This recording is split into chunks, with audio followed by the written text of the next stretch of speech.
Hi, this is Paul Ziliak from XK0, and I'd like to show you how you can use iSales 100, Advanced Mobile Sales for Sage 100, to not only take a new order or create a new invoice for a customer, but also to calculate the sales tax to make sure that you've got a most accurate invoice for your customer. And that includes even if you use Avalara or Sage Sales Tax Automation built right into Sage 100. Here's how it's done.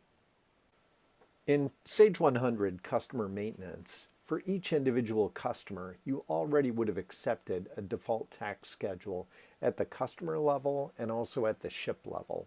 So following the rules that you have set up for sales tax calculation in Sage 100, we extend that out to iSales 100 as well. In iSales 100 now, I'm going to do a new transaction for American Business Futures, who has a tax code indicating that they have Avalara. So I'm going to create a new transaction. I'm going to make that an invoice type transaction, and I'm just going to add a couple quick items to my order.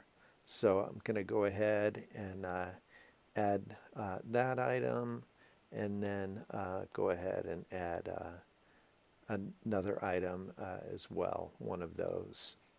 So I've added two items to my order. What I'm going to do next is I'm going to tap on the totals line.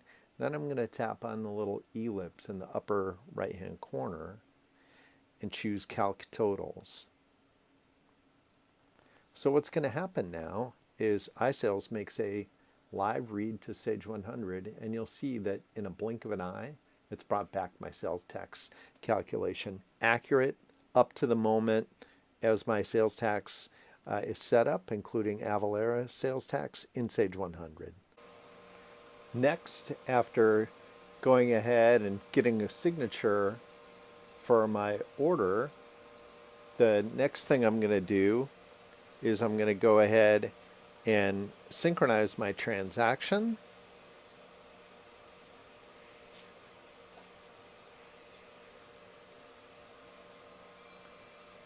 And just like that, I'll go back into Sage 100, invoice data entry. And here's the transaction that we just entered with a couple of inventory items. And then with the sales tax calculation already having been done right on the iSales application.